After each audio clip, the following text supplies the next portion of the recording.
Hi, everyone. I'm Matt Henney with Project Q, and we were here with another installment in our Q Conversations. And we are joined today by State Representatives Cannon and Renitta Shannon and Eric Paulk, who is the Deputy Director of Georgia Equality. And as Park pointed out to me, today is the 4th anniversary of the Pulse nightclub shootings in Orlando. So kind of an interesting day, that's anniversary that's happening in the middle of a lot of racial justice and protests and activism. So thank you, everybody, for joining me. And we'll just jump right in. So the last 2 weeks, been a lot of rallies, marches, protests for racial justice and equality. So I just wanted to touch base with the three of you about sort of what's your reaction been to this new level of activism.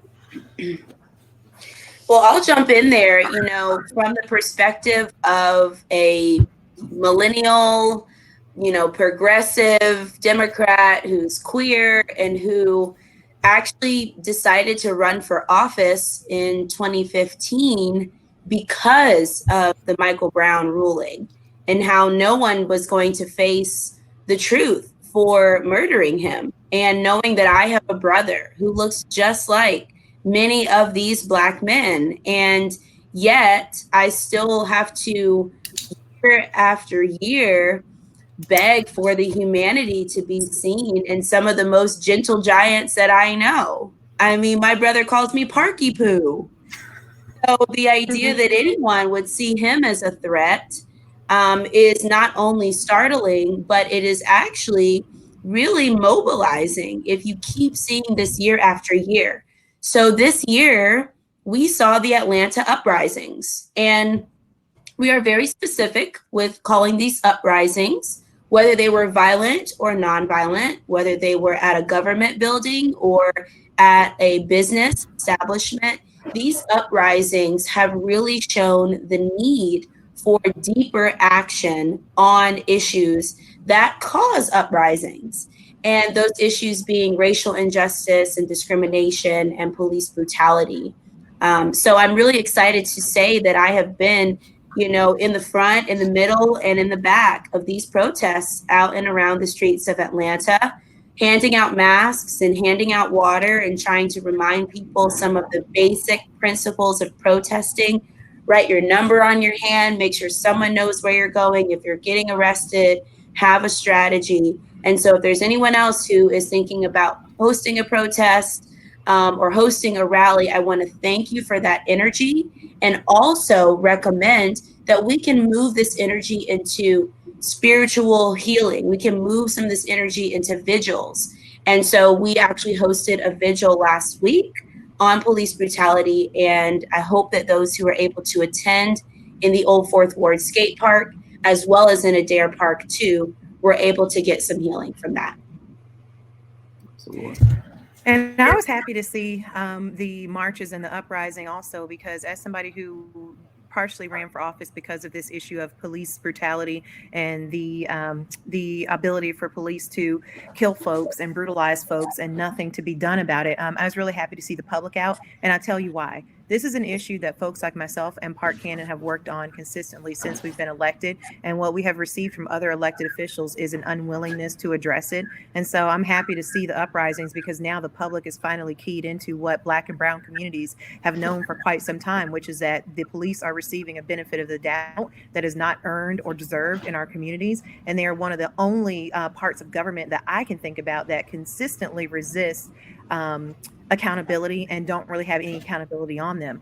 I can't do whatever I want to do. Judges can't do whatever they want to do. So I'm happy to see that finally the public is putting pressure on elected officials to do something about this issue. And I'm also happy that they are not just taking sentiments, and they are not just, people are asking for real action. They're not saying, they're saying, don't just say that you stand with us, show us that you do, and put some action on this issue. And I do think that this is what it took in order for elected officials to realize that this is an issue where I feel like we're almost at the point of it being a make or break issue, like so many of the like some of the other issues within the Democrat platform, at least. So.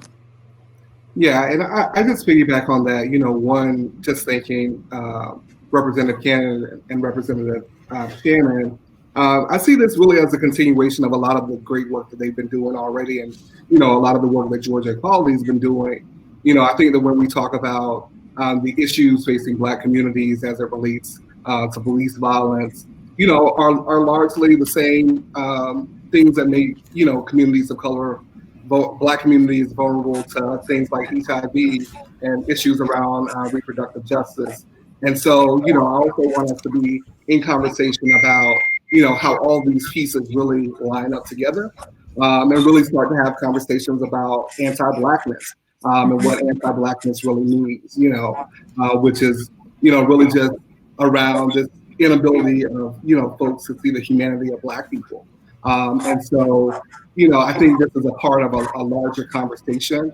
I think that, what we do on the policy side, what elected officials do on the policy side is so important, but also just folks who are out protesting, who are galvanizing around these issues. They are equally important in creating the change that we're really looking for, and the change that we're looking to actualize. So I just want to make sure that we elevate, those folks and, also those thoughts as well. Okay, thank you. And I meant to mention when we started that Park and Renitta are two of the 5 openly LGBT lawmakers down in the State House, and we'll talk about some legislation that's before them later in the event. And then I wanted to also mention, if you have a question, there's an Ask a Question piece at the bottom of your screen, and you can throw a question in there, and we'll get to those at the end as well. And so Sunday, Park, you mentioned Sunday. I know you had events. There was also an LGBTQ organized event in Piedmont Park that was calling attention to Black transgender people, particularly Tony McDade, who was killed in Florida last month at the hands of police, but overall other Black trans people as well. Do you think that the marches and rallies that have been going on for the last few weeks, are they LGBT inclusive enough, or was it good to have this rally that just focused on Black transgender people? Absolutely. This rally, was so important.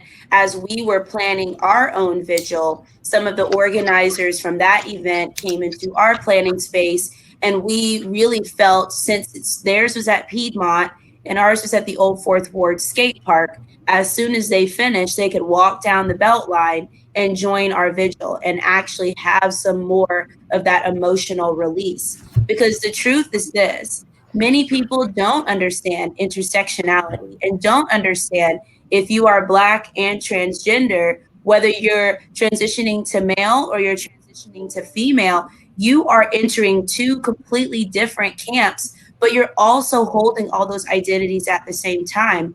And so no matter what, those identities don't fall off of you. They are who you are, and they're from the inside out. And in fact, when we hear from those voices, we actually get to see what other steps we need to take to be on the right path of history. So what we shared at our vigil, as we closed out our vigil, was 2 trans people of color's stories. One of those name is Estrella Sanchez. She hosts Community Estrella, which is a hub for people who speak Spanish and who are on the gender identity spectrum between transgender and gender nonconforming, and really being able to say, even though many of us are undocumented, many of us don't have the systemic privileges that even Black transgender folks have, we want everyone to say and to understand that when we say Black Lives Matter, Black trans lives matter. And Black means brown, it means diasporic, it means from the Caribbean, it means African, it means sometimes Hispanic, because some of the places that people come from, there's a lot of colorism that goes on. So if you're darker skinned, even though you're not brown skinned, you are still considered negro or negra. And that is where the Black trans lives matter conversation also needs to be expanded.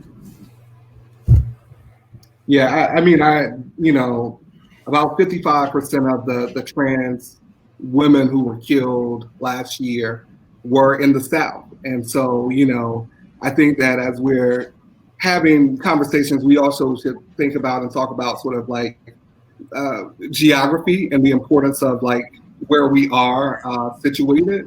Because I think that like also dictates the laws and rules and policies that we have in place. And so being able to think about how we dismantle a lot of that based on what our proximity is, also is an important part of the conversation. And to Park's point, as a Black gay man, like I bring all of myself into a space. Like I can't leave the Black part in a room and bring the gay part in. All of it comes in with me. I'm a total package. And so, even when we think about the work of Georgia Equality and our statement, it is really about making sure that we are doing good by all of the communities that we represent, right? And so part of that is like within the LGBT community, also addressing, the racism and the anti-Blackness that is there. And so, when we go out and we march and protest about the importance of, elevating the Black Lives Movement to be inclusive of trans communities and LGBTQ communities.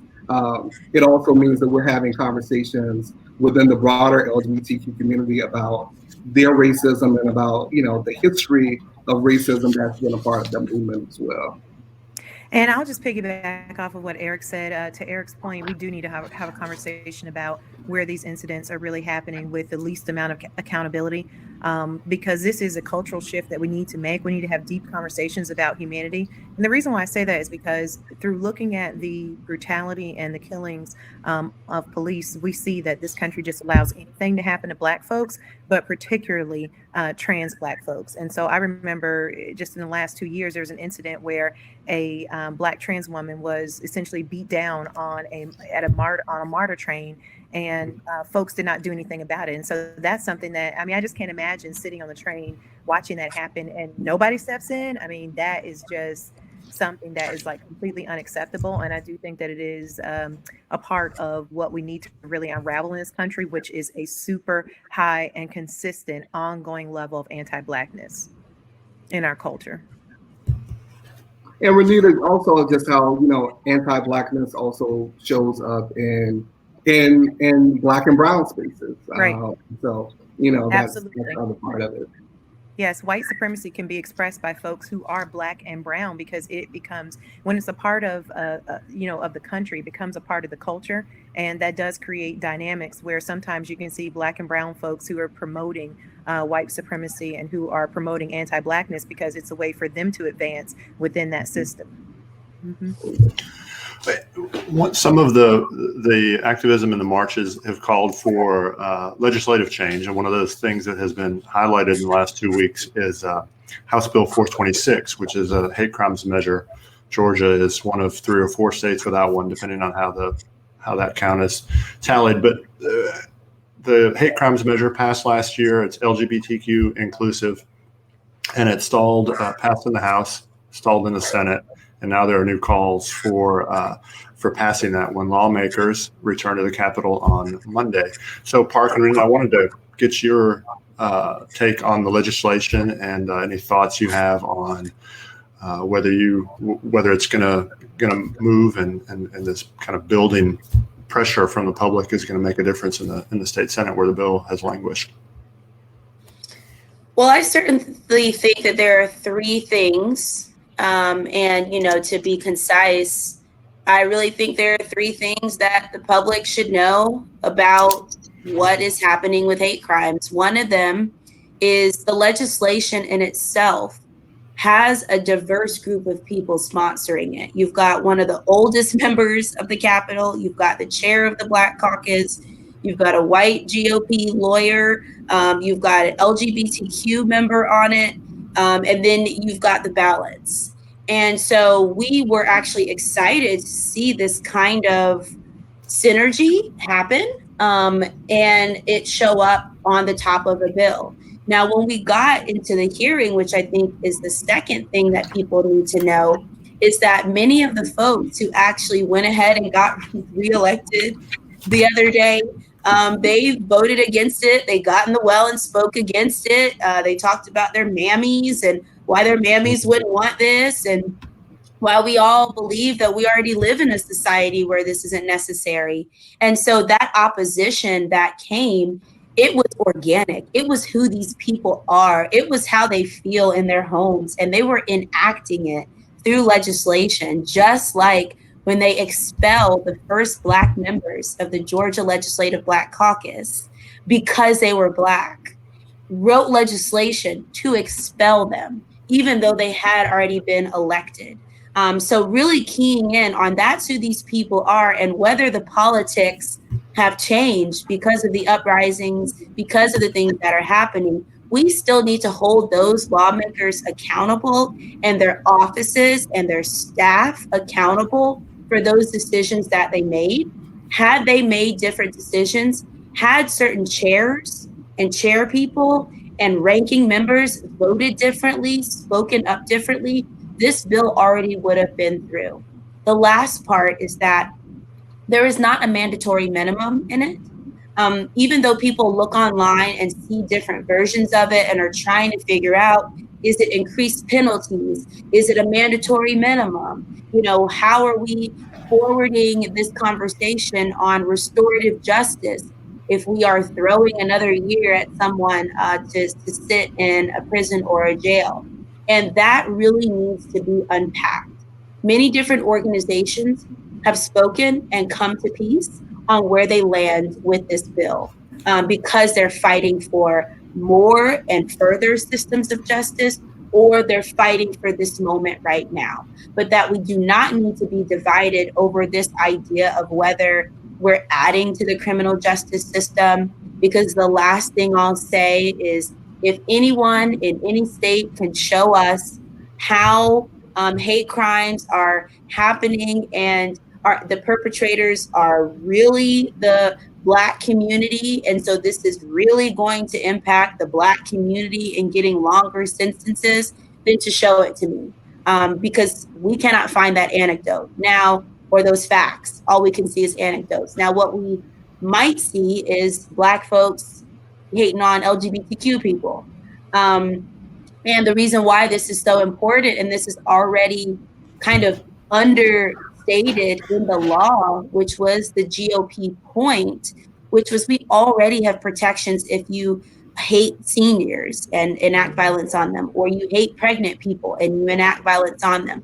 So there's already a mechanism that we can join in this effort. And by remembering those three pieces, I think that we will get this bill passed as we go into the session this week. Yeah, I just like, go ahead, Renitta, I'm sorry. No, go ahead. I just wanted to just add to that and sort of illuminate the fact that, you know, every 90 minutes, a hate crime is committed in the U.S. You know, that almost 50% of those are perpetrated towards, you know, Black communities. You know, hate crimes aren't just sort of an individual crime that targets, you know, one person. You know, hate crimes are message crimes. They're intended to like impact entire communities. And so, you know, I think it's more important than ever for us to get this passed and get this done, because the impact isn't just about individuals, it's about communities. When someone burns a cross, that's sending a message to, you know, communities to incite fear, to incite, you know, distrust, to incite terror. And so just also being, you know, really mindful of that. And then just also highlighting, you know, also, you know, the business community is also a partner in really supporting efforts around this. I know Coke has committed on Monday for all of their employees to march from Coke headquarters down to the Capitol to demand passage for this. So to, you know, Park's point, you know, communities are coming together really to see the importance of getting this law passed. And so just wanted to add that. Yeah, I was just going to say that. I just want everybody to be aware, though, that this is not a silver bullet. We know that throughout history, there have been times that, hate crimes are notoriously hard to, it's hard to charge folks with a hate crime. You almost have to have some type of admission that a person, that you knew what they were thinking when they selected a victim or targeted a person. And so I don't want anybody to think that the hate crimes legislation is going to be a silver bullet. This really is about cultural change. And we know that because there are incidents in history that if you're a Black person, was a hate crime. Like, for example, Emmett Till, that was never decided to be a hate crime. So, and I do think we have to be careful because I am starting to hear in the Senate that there are individuals who are saying, let's make the penalties a lot stiffer. And we do need to be careful because I have seen research in other states where folks who are obviously doing what would be a hate crime to anybody who has actually lived in Black and brown skin are not being prosecuted. But then you'll see homeless folks who everything that they do is visible to the public because they don't have a house to commit crimes in. They can be charged with a hate crime for example, using racial slurs while fighting over a shoe. So it is important. We do have to recognize that mass incarceration in this country, we know that the laws of this country do bend to protect white bodies, and they also bend to incarcerate Black and brown bodies. And so with that, I say we need to make sure that the hate crimes law is crafted in a way that specifically will not add to the issue. And the bill that left the House was one that I do think struck a great balance. And so I'm hoping that what we see, I hope that the Senate takes this up and that they do not make any changes that will make this something that will not be good for everybody. Right, thank you. And I just wanted to mention again, if people have questions, there's a call to action button at the bottom, or excuse me, an ask a question button at the bottom. They can submit those and we'll get to those shortly. One of the other pieces of legislation that's there, Renitta, this is one that you sponsored, 636, House Bill 636, that was introduced in March 2019, and it would require law enforcement agencies to report use of force incidences to a publicly available database. So I wanted you to talk a little bit about that bill and again, any insight that you or Park have about the chances for any action when lawmakers return next week. Sure. So in early 2019, I sponsored House Bill 636 along with Representative Cannon, Representative Sandra Scott, Representative B. Wynn, Representative Erica Thomas. We were all on this bill. And I might add, these are the legislators who don't shy away about talking about this issue of police accountability. When you see press conferences of elected officials trying to hold police accountable, these are the folks who show up. And that is not the case across the board for a lot of elected officials. I would say for the majority. So I am grateful to them for helping me with this bill and co-sponsoring it. Basically, this bill was the first of a series of bills to come that I've put together that basically will track police use of force. Currently in this country, only in 2019 did the FBI actually start tracking police use of force. And that database that they have at the federal level is voluntary. So that means that police departments can choose to submit use of force or not. The database is not available to the public. It also does not track which officers are committing these offenses. So it's just kind of like there's no identifying information. It's just, this police report or this force reported that they used force this many times this year. And there's also a lot of times departments will just report to this voluntary database that they maybe fired a weapon, somebody died. But it may not be something in the case of if you see like a Rodney King event where somebody did not die, but they were brutalized by police. So I sponsored House Bill 636 with Representative Cannon and others to basically ask Georgia to create a public database that would include mandatory reporting, where police departments would have to report their use of force and that it would be open to the public so that we could all be able to access that. That was in early 2019. I did request a committee hearing, was not given one. Since we have had the uprisings, I have reached back out to the chair to find out if at this point, now seeing how much support there is for the public really wanting us to do something to hold police accountable, if we can have a hearing. I think it's really important because when you're not tracking an issue, then you will not have any information on how often it's happening. And I do think that the the non-existent tracking in this country of police force is one of the reasons why some folks are still running around saying that it's just a few bad apples. That's not the case. As I've said before, there are no Wakandas in this country where this is not a problem. We had a press conference last week with mothers that Representative Cannon organized, mothers right here in the metro area who have lost their children to police violence. And I've had incidents in my district. So there's no county, there's no Wakanda in this country where this is not an issue. And it is about time that some accountability be put in place. And that needs to start with tracking. Amen. I mean, we've certainly agreed on this, Renitta.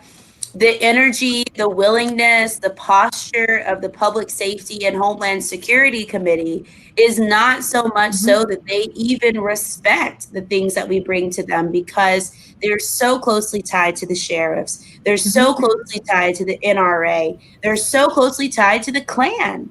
And we have to say it. They are a part of these organizations. They are card carrying members of these organizations, and they work hard to make sure that these organizations see them and hear them, and they take every word that we take and try to turn it around. So last year, as we introduced this bill, and the internet continued to be excited about the bill and to share it, and celebrities were getting it out, and groups were contacting us, national associations were willing to have lobby days and all of these things, we almost didn't have anywhere to put people, to take people, to show people where to go, because we had that dead end stop sign saying, we are not looking into what the police are doing. We believe them. And they're acting in their official capacities, and whatever they're doing, we believe that they acted with dignity and integrity. And so I think that this moment has given us an opportunity to say, hey, everyone be your own judge. Look at what is happening in your community. Just yesterday, there were hecklers who were pretending to reenact Mr. Floyd's experience at the last minutes of his life at a rally, because they wanted to incite this fear and this frustration and this support for the police. We saw the Brotherhood in New York stand up and say, stop treating us like we're animals. Stop treating us like you don't respect us. Respect us, we're the police. So there is this continued persistence of policing organizations and supporters to pretend like this is not an issue. And by us creating a database, we are not necessarily going individually after each person. We're just saying, put it down on paper. Let us look at them all side by side. Let the public see. Let us figure out what we need to do. And I don't see why anyone would be against that. Yeah, and I would just add that, you know, the public really has no idea what police have been doing all this time. Folks in Black and brown communities have been aware, and it is only recently through cell phone cameras and video that now folks in the larger community are getting a view of this. So the fact that we don't do any tracking on it, I mean, this is similar to the maternal mortality crisis. This country went 10 years without tracking maternal mortality deaths. Okay, well, that is why you end up having one of the worst rates. So because if anything that you're not tracking, that means you're not putting attention on it, and you're not actually trying to solve the problem. At the end of the day, this is about equal justice for everybody. This is not about being pro-police or anti-police. This is about equal justice. I'm not here to run a campaign, a PR campaign for or against police. It's about equal justice. Black people pay tax dollars too. And it is just an ongoing crisis, and it's ridiculous that we can't even use services that we do pay for. So, you know, I encourage folks to be bold about this issue. I know that I'm not going to stop talking about this issue. And there's no shortage of folks who can tell you what they are experiencing. And now you're actually seeing the videos. Well, and Eric, continuing to talk about racial justice, Georgia Equality was one of the first LGBTQ groups that put out a statement, I think it was last week, about racial justice and commenting on the uprisings and the protests that are going on. And that included a handful of commitments the group was making, and also made a clear argument that racial justice is an LGBTQ issue. And I'd really like you to kind of talk about that and explain why that is, and help folks understand why that's an important thing for them to understand. You know, absolutely. I mean, I think at the end of the day, you know, this is about changing and reforming systems.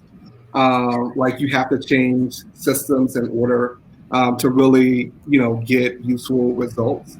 And so that means that as LGBTQ organizations, that we have to do some internal system work, to make sure that we are, prepared to support all the diversity of our community.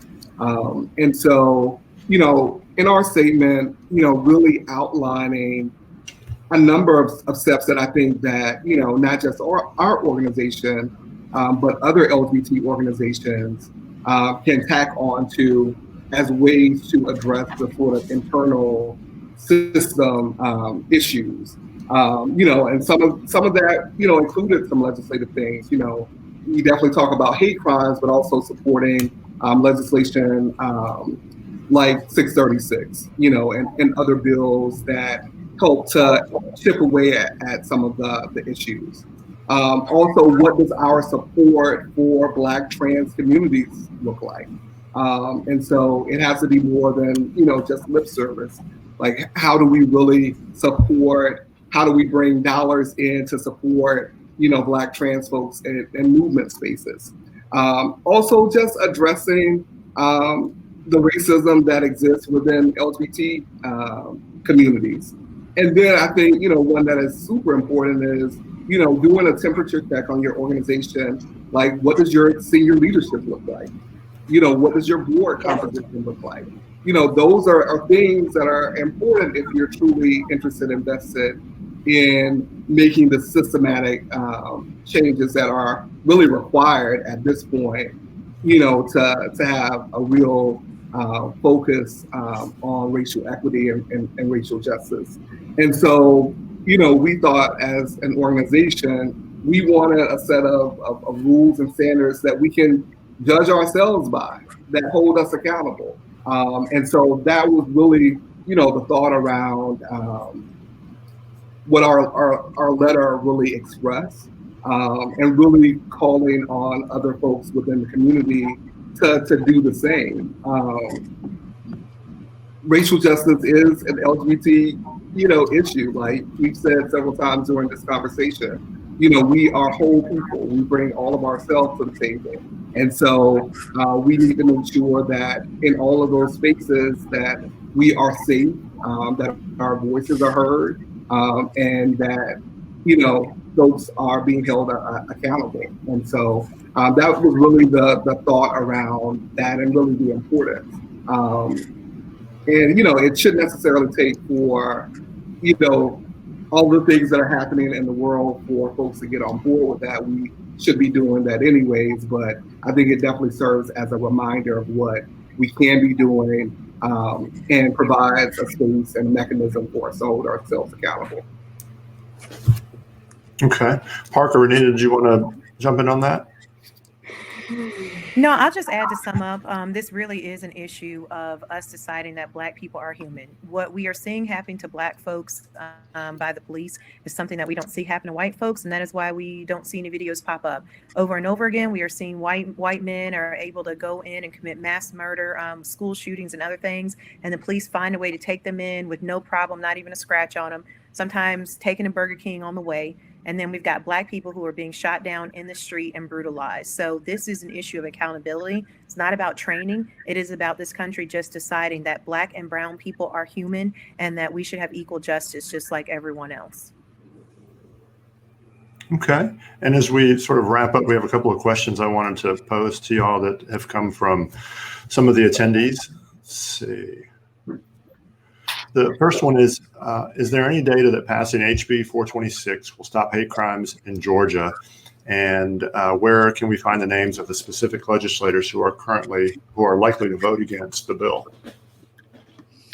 Yeah, so I think around the data, the Southern Poverty Law Center's hate map has been a really good resource to us in seeing what are the groups that are committing hateful actions around the country and specifically in the South, and trying to juxtapose that with caseloads of other states who have already passed this legislation.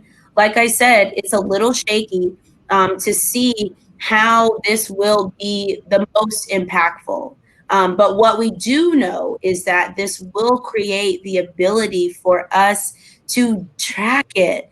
I can't tell you how important it is when you're looking at cases. Every piece of the puzzle matters. When we have seen in examples of police who are enacting hate through their official capacity, that in one experience might show up as, unfortunately, in Jamarian Robinson's experience, being drugged down the stairs after you have already faced the end of your life. This is now one of the same officers who tased the AUC student. I mean, last week here in District 58 at CNN. So for us to be able to actually hold these situations side by side, it is important. And as much as folks want some data to prove that this will be better, I have to say that has been some of the oppressors' talking points. So just think about who you're really representing when you ask some of these questions. I think going forward, lean into organizations like the Anti-Defamation League for talking points that are diverse and multiracial and culturally competent would be a good step. And then in thinking about if people want to be a part of House Bill 426 passing, by going back and looking at the people who voted against the legislation. There were like 40 of them. And you'll see the link that I put in the chat sends you directly to the moment that we were all voting on the floor on the bill. If you go back one more link, you'll see us vote on it another time. That was right before then. They wanted us to table the bill. So everyone who was in support of the bill voted no, because they didn't want the bill to be tabled. And then we actually voted on the bill, and those people show up with red ends on the link that I sent. Okay. And let's see. Another question. Representative Shannon said hate crimes laws are not a silver bullet. Say the bill passes, what else can people do to further criminal justice for impacted communities?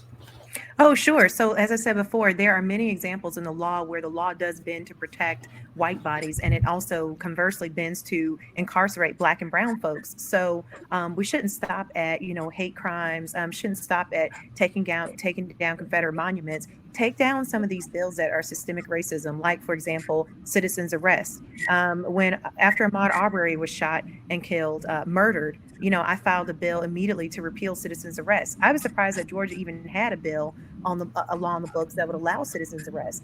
Laws like that are things that you're just asking for the general public to shoot and kill Black people. And it's unacceptable, and they should not be on the books. Stand your ground is another example. This is a law that basically makes it legal to kill Black folks without impunity. And we see that, Black folks are 20 times less likely to be able to use stand your ground as a defense. And so we saw just a couple of weeks ago, a Lakers player was in his house. Some folks entered his house that he was not expecting. He did a warning shot in the air because, again, he's laying in his house and not expecting anybody. And folks came in and he got taken to jail. I don't know if he's still in jail. Somebody needs to get him out. So these are an example of laws that are on the books where there is the ability to kill Black and brown folks, and you see law after law that, okay, if you can't use this defense, fine, take that away. There's another one waiting and ready to go that you can use to avoid accountability. So we just have to decide that Black and brown lives are worth protecting, and everybody has to do the hard work to listen to Black and brown communities, because we are the expert of our communities, and then get behind us and stand with us. Yeah, I'd also just add to that list, Representative Shannon, write checks, write checks to Black-led organizations who are doing this work. We know that the system of funding and grant making can also as a part of systems, right? And so, that's another mechanism where you can help support folks. I always say the legislative piece is definitely an important part. It's my bread and butter, but we also have to change hearts and minds. And so, that's a big part of the work as well. And so, I just also ask folks to do that and be a part of not just supporting the good legislation that we're working on, but also supporting organizations, showing up at protests, having conversations with your friends about anti-Blackness, checking folks when you see it happening, and so just other ways for folks to also support what's happening. And also, I'll just say finally, don't ask candidates what they're going to do about these issues before you vote for them. Don't let them tell you that there's nothing they can do. I promise you, just on this issue of police accountability, there is something that every single level of government can do, even down to school board. School board Amen. can control whether or not police officers are used to discipline students or if they're just used for emergencies. So don't vote for anybody who doesn't know the issue. They should be able to tell you what their plan will be, to work on this issue. And if they're too scared to talk about it, then that's probably not the person you should vote for, because what's going to happen is they're going to get elected and then they'll just become a roadblock to passing anything that's going to do anything for Black and brown folks. And I just want to add just around, the lawyer in me always will talk about the importance of prosecutors and elected prosecutors, and that we need to really be thinking in movement spaces about the importance of building a bench of progressive prosecutors that can run for office. Most prosecutors are run unopposed. I think 90% of prosecutors across the country are white male.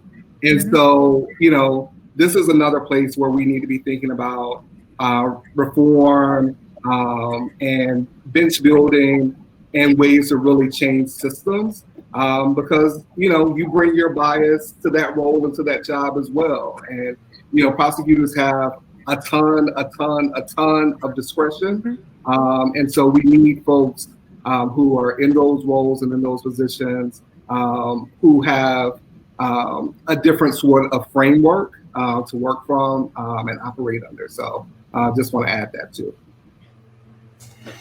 And in Fulton County, August 11th, there actually is a runoff for the Fulton County District Attorney's Office. So it kind of dovetails on what you said, Eric.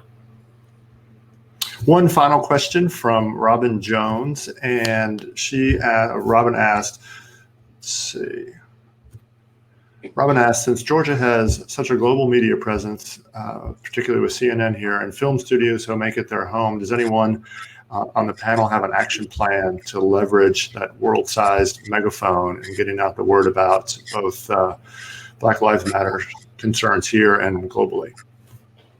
Well, I'll just quickly say 2 Sundays ago when we did a press conference at the Fulton County Jail, because they were holding our AUC students after they had tased them and after one of them had to go to Grady Hospital because they subsequently suffered a seizure from being tased.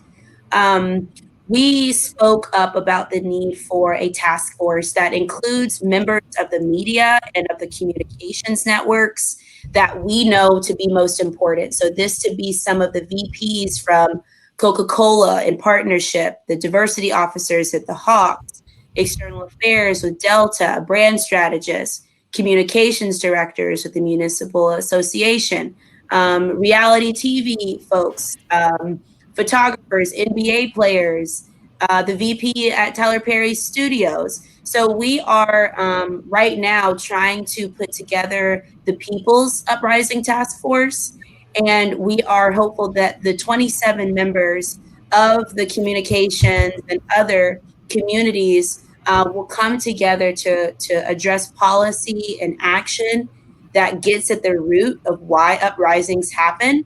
And the reason we have chosen 27 people is because 27 is the number of days in 2019 where police did not use deadly force.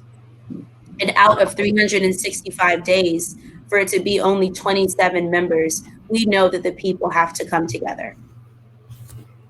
And I'll just add, this is an area where the public can really help us. Right now, media is still largely lacking in the amount of representation of Black and brown people who can make decisions about what is covered. So the reason that you don't know who Sylvia Griggs is, who Oscar Kane is, who Jimmy Atchison is, who Shalee Tilson is, who Katie McCrary is, who Jamarian Robbins, I mean, I could go on and on and on. The reason that you don't know who those folks are is because it has not really been covered by the media. Now that folks are really putting a lot of attention on this subject by protesting in the streets, tweeting, and continuing to talk about it on social media, the public is taking back its power to elevate issues that they care about. So the more that you can do that in the public, the more that we're going to see this continue to be covered, and that is how we get change. Great, thank you. That's all the questions we had from attendees. So I wanted to wrap things up and say a special thanks to Park Cannon and Renitta Shannon, our state representatives who go back to the Gold Dome on Monday. So we'll be saying a little prayer for both of you. And Eric Paulk, the Deputy Director of Georgia Equality. Thanks, everybody, for joining us, and for folks who attended as well. Appreciate everyone's involvement today. Thank you. Bye, y'all. I don't.